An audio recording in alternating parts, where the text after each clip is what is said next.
The keys were heavier than I expected, not the weight of metal, the weight of everything that came before them. It was a Tuesday in March, 6:47 in the morning, and I was standing in the parking lot of a title insurance office on Delmer Boulevard in St. Louis, holding a small brass key on a plain ring with a paper tag that read 4412, Rand Street.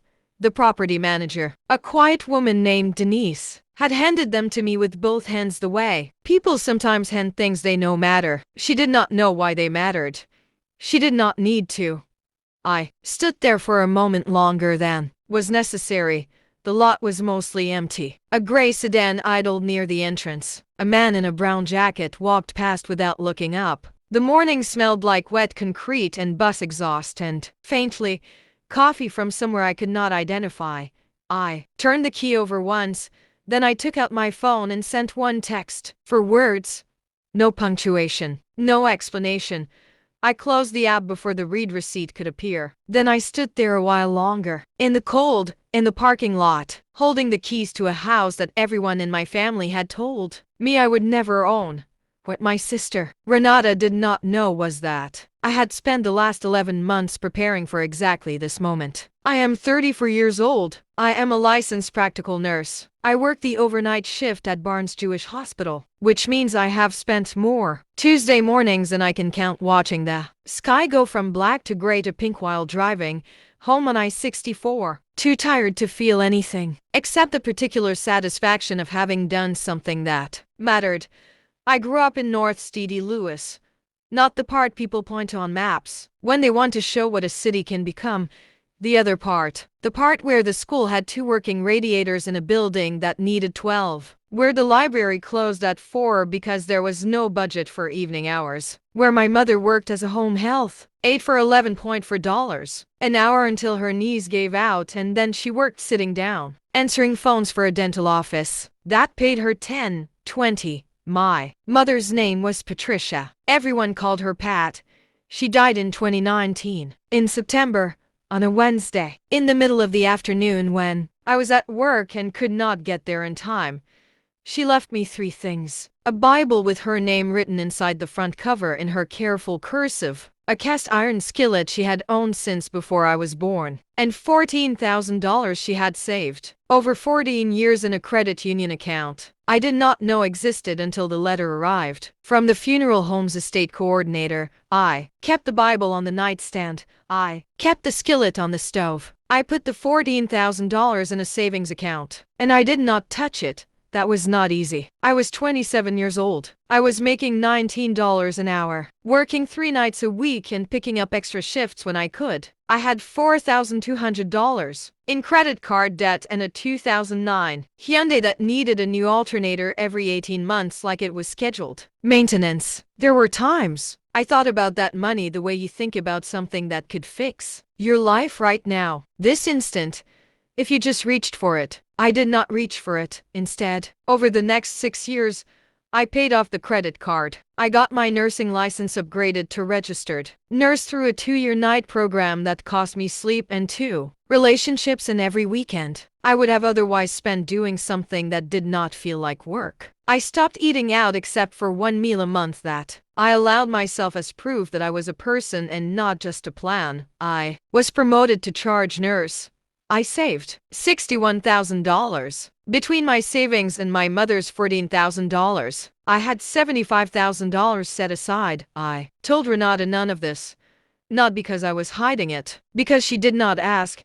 Renata is 4 years older than me. She's the kind of woman people immediately trust. She's warm in rooms where warmth is useful. She remembers birthdays and sends flowers and says the right thing at funerals. When our mother was sick, Renata organized the casserole schedule for the neighbors and posted about it on Facebook with photographs that made her look like a woman who had put her own life on hold.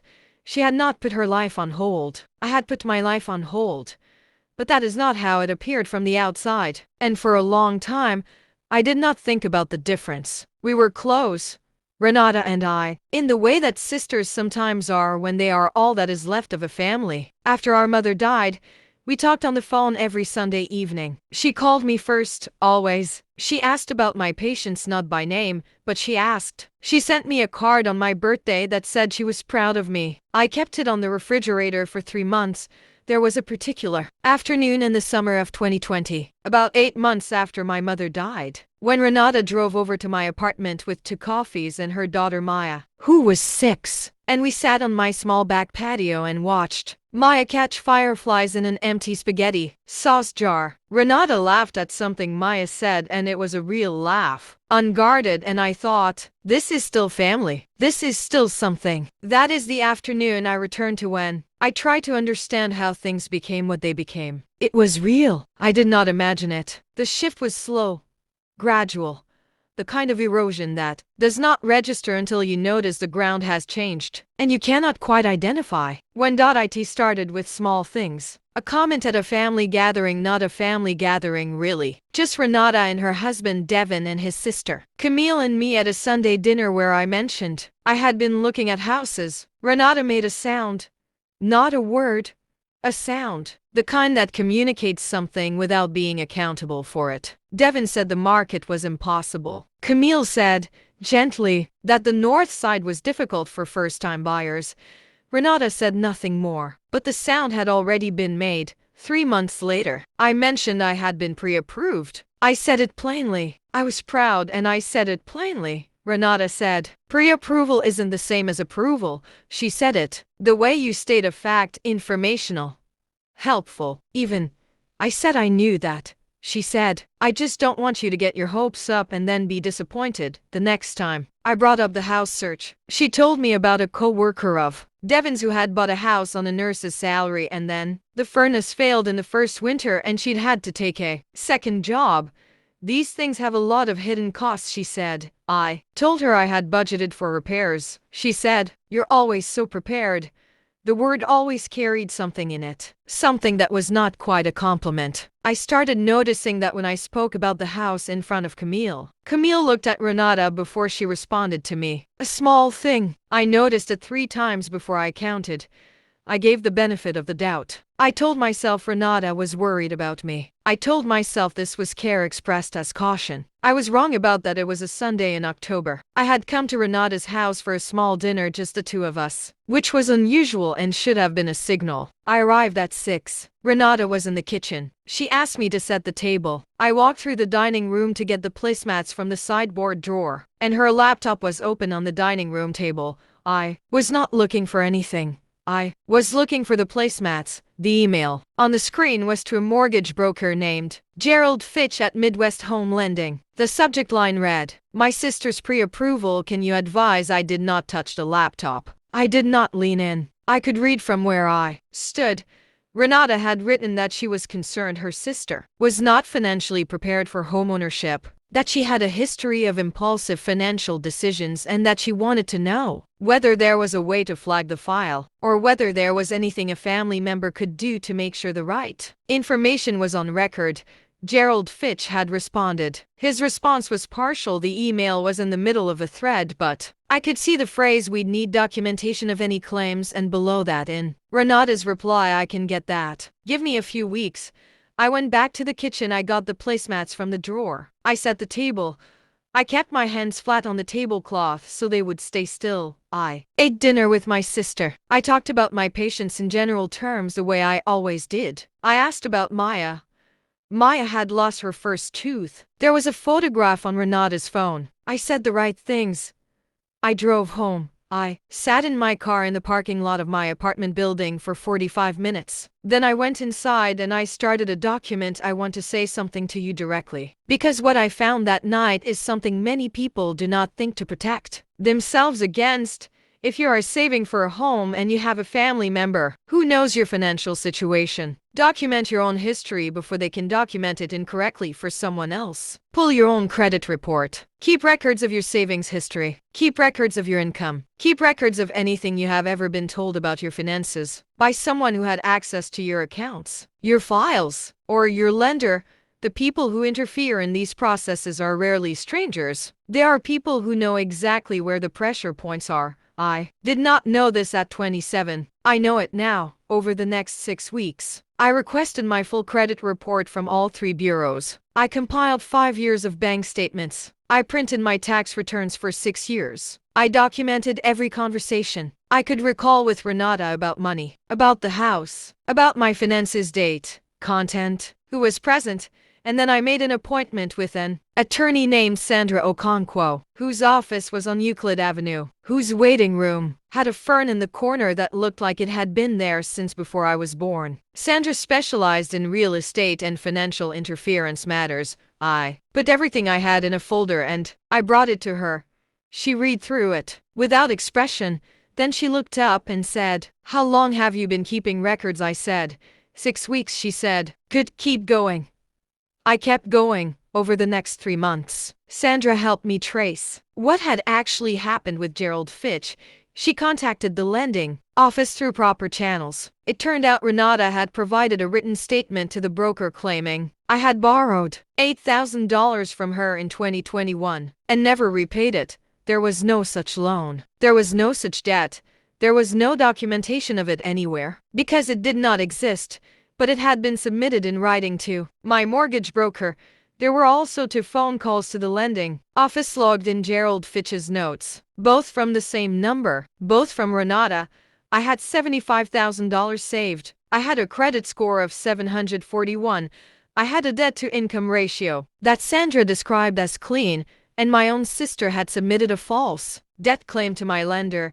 Sandra printed the documents. I put them in the folder. I kept the folder in my car in a zippered compartment behind the driver's seat, because I had learned by then that I kept things safer when they were with me. The quiet days lasted about 3 weeks. I did not change anything visible. I called Renata on Sunday evenings. I asked about Maya.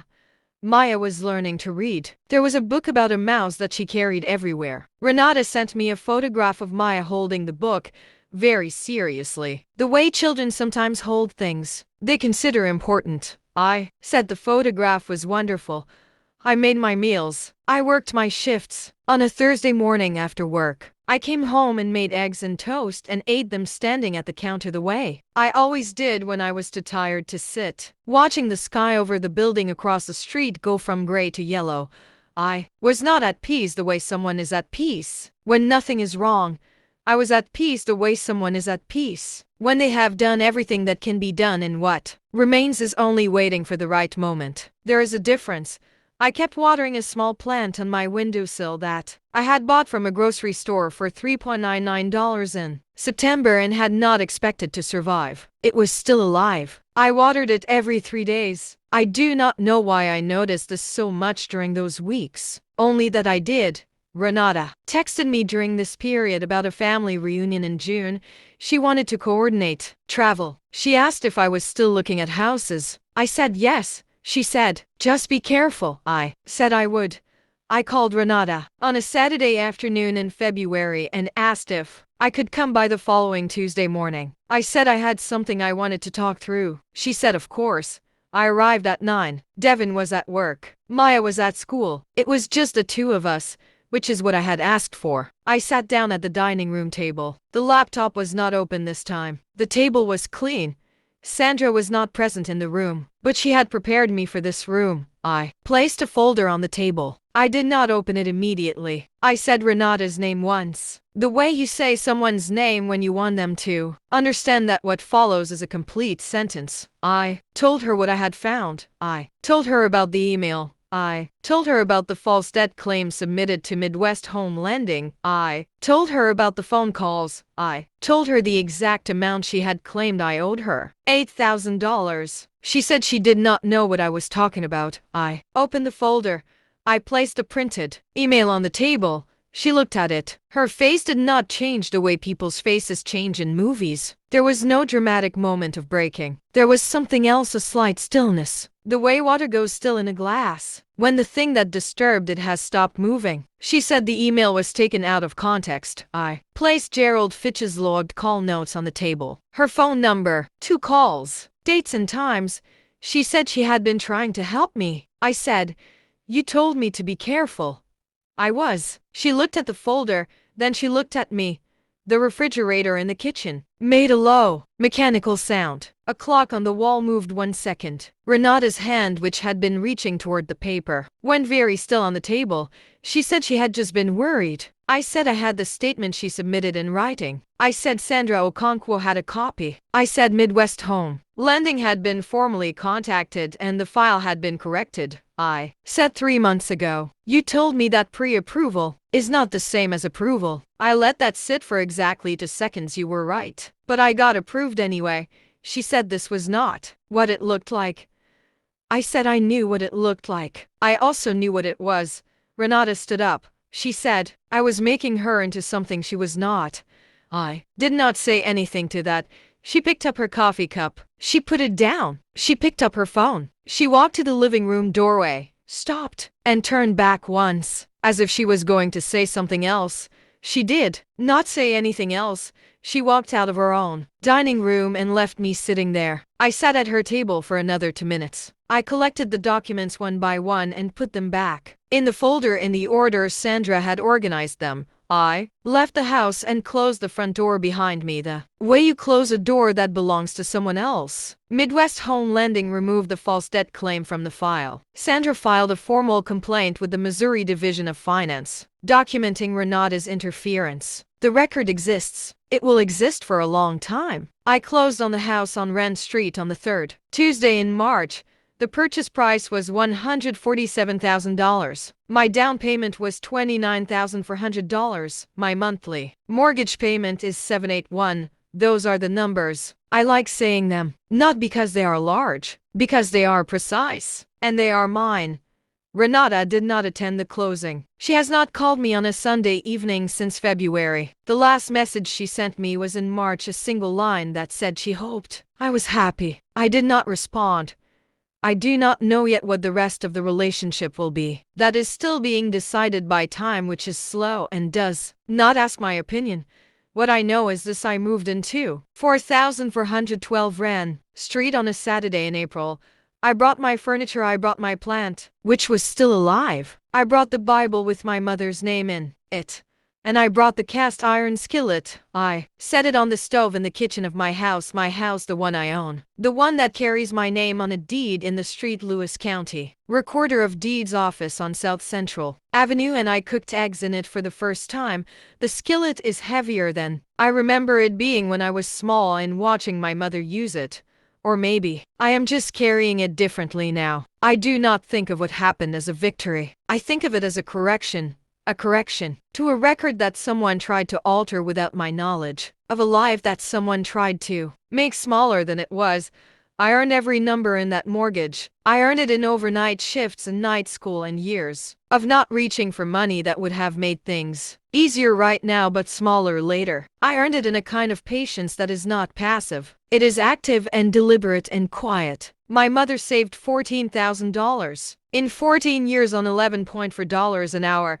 She could not have done what she did unless she believed that what came after her mattered. I think about that on mornings when I stand in the kitchen of my house and the light comes through the window over the sink, and I can actually hear nothing. No neighbors through thin walls, no parking lot sounds, just the house settling, which is a sound that houses make and that I had never lived close enough to hear before. If something in this story felt familiar to you, if you recognize something in the small exclusions, the casual doubts, the way certain people managed to make you feel uncertain about what you built, I hope you will remember one thing: document everything. Keep your own record. Trust the numbers. And if someone tells you what you cannot have, put it in writing that you were told that. Because the morning you get the keys, you will want to remember exactly who was wrong. If this story stayed with you, share it with someone who needs it. And if you want to hear more from women who build quietly, stay close to this channel. The next story is already waiting.